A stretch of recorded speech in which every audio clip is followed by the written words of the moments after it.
The Quarries Partnership Team is a way of bringing stakeholders together to allow us to work together to address the risks from dust in quarries.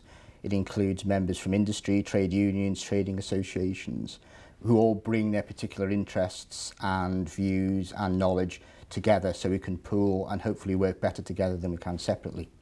Initially, they wanted to focus on respirable crystalline silica. They perceived that to be a high risk in the quarrying industry. But very early on we said, well, we need to broaden it to look at dust in general.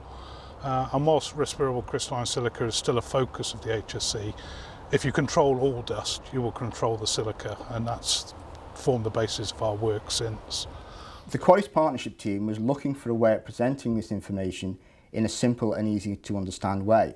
The HSC were aware of our Safety Essentials film, and so they approached us directly and said, look, we like that concept. How do we go about it? And we put them in touch with the various people that they needed to speak to get that produced.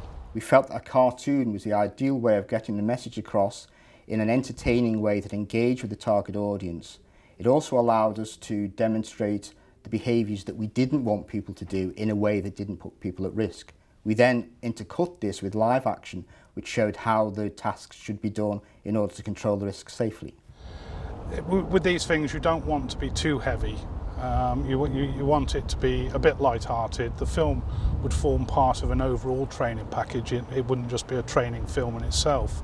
And sometimes you need to break that up with a little bit of humour. And the cartoon delivered that element of it, whilst you still had the serious message behind it with the real footage and with the consequences of the film. All of the Quarries Partnership Team members were involved in the development of the animations, and that involved developing the scenarios, the activities that were of high risk of silica exposure, identifying the sites for the live filming and agreeing all of the key messages.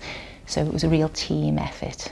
It's raising awareness. People are talking about it. People remember that film, and it keeps the subject in their memory, and that's what it's all about. It's raising awareness. Since it was launched, the Stop Dust Before It Stops You video has been downloaded more than 5,000 times from YouTube, which shows the degree of interest there is out there for the information in this video. The industry have been very active in the use of the animations, using it in induction days, in in-house training programmes, trade associations on their silica awareness courses. So generally the uptake of the animations has been fantastic.